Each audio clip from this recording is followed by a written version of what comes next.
Joining me now is Republican Congressman Adam Kinzinger of Illinois. He sits on the Foreign Affairs Committee, is also a veteran himself and a current pilot in the Air National Guard. Thank you for being here.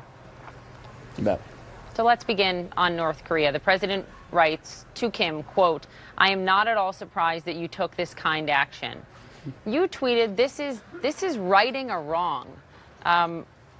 Does Kim Jong-un deserve this praise from the president? I don't think so. Look, this is something that should have been done at the end of the Korean War. America has always held that we leave nobody behind. And actually yesterday, this should not be taken away. It was a very emotional day for me to watch that, America, even decades later, follows through on its promise. And you see that situation in Turkey with the pastor. I'm uncomfortable with tweeting praises to Chairman Kim. But I ultimately think that when you look at this process that's going to be laid out in terms of whether we actually get to a denuclearized North Korea, all of these actions, tweets, maneuvers, everything will be judged based on what that end result is. And in the moment, as I've said a while ago, there's going to be things that we're uncomfortable with, things the North Koreans are uncomfortable with, and hopefully at the end of it, though, we see a denuclearized, verifiable North Korea.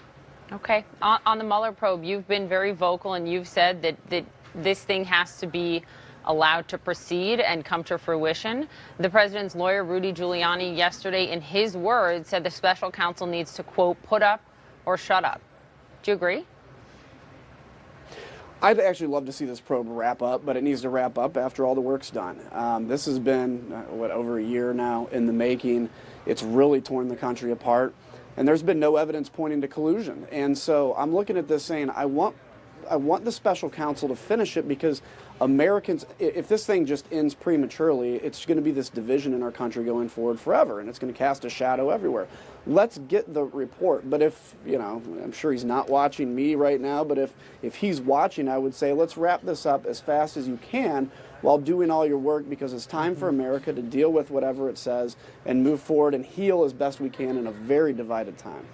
I think we've learned he does not have a television in his office, so if that's where he is not watching right now. Congressman, your colleagues in the Senate, yesterday blocked a Democratic amendment that would have provided $250 million to ramp up election security ahead of the midterms. This would go to new voting equipment, et cetera, cybersecurity efforts. In your side on the House Democrats had tried to amend a bill last month for election security funding, $380 million worth that would kick in October 1st, right ahead of the midterms. You and your fellow Republicans voted against that. I know you're concerned about election meddling, so why oppose that? Because it's a maneuver by the minority party to kill a bill. I mean, that's all it is. And this is something, frankly, we did when we were in the minority. The Democrats do it now that they are, and if ever in the future, God forbid, we're in the minority, we're going to do it again. It's a messaging thing called a motion to recommit that is simply designed to kill a bill and send it back to committee. And I have voted against every motion to recommit ever since I've been in Congress. So what they do is they tack that on, and then they go out and do press releases through the DCCC or through their candidates and say Kinzinger and other people oppose election security, which is ludicrous. So should the Senate side, when it comes to just more money for election security, the Senate, for example, yesterday, Republicans who voted against this $250 million amendment, should they have, if you were a Republican in the Senate, would you have voted for that? I don't know. See, I don't know if that was a parliamentary maneuver, if that took money away from other areas. I don't know the details of that. I just know basically what you just said. I can tell you, though, if anybody wants to argue that Republicans, at least most of us, aren't concerned with election meddling, we are. I signed a letter with Democrat and Republican members of the Illinois delegation, because Illinois was a target, saying this is a huge problem, and I'll continue to work to secure our ballot box, because I think that's what undermines democracy, is if and people more don't have money faith for in the it. election. Okay. You said in an interview, wherever it's necessary. You said in a recent interview on Fox, it was interesting, let me quote you, people in Congress or the Senate or in other positions are scared to call him, meaning the president, are scared to call him out when he's incorrect. Do you think too many of your fellow Republicans right now are scared to call out the president because they see the polling numbers in the party and they see 88% of Republicans are supportive of this president?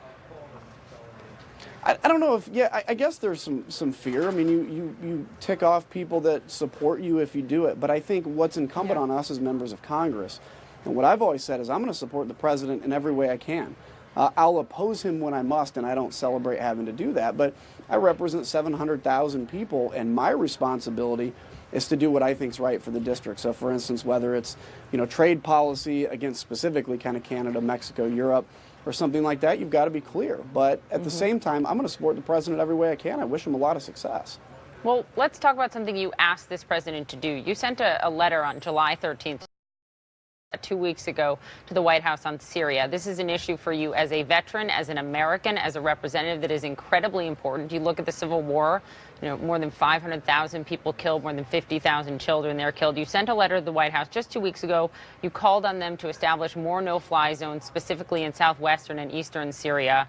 Have you gotten a response? And if not, is this White House doing enough right now on the ground in Syria and when it comes to initiatives like this?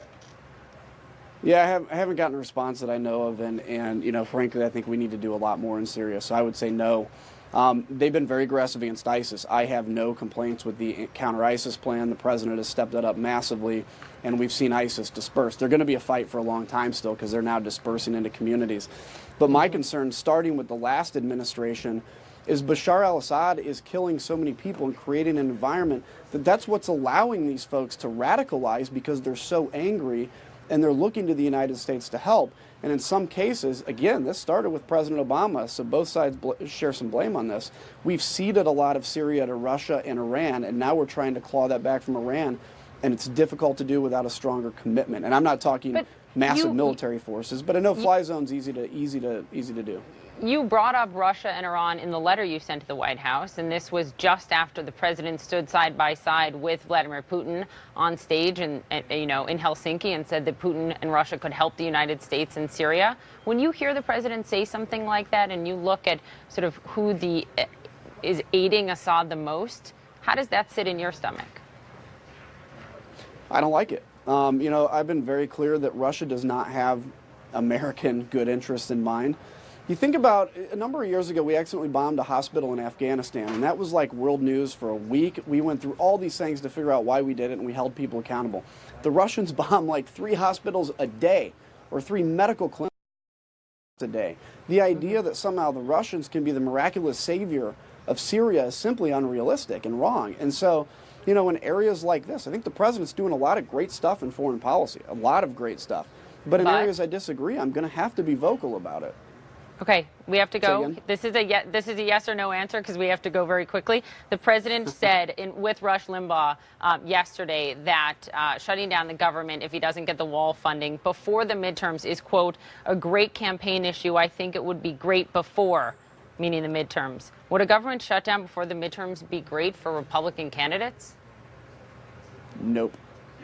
Thank you, Congressman. Congressman Adam Kinzinger joining us. I think that's the first actual one-word answer I've ever gotten from a lawmaker. I appreciate you being with me. Moments ago.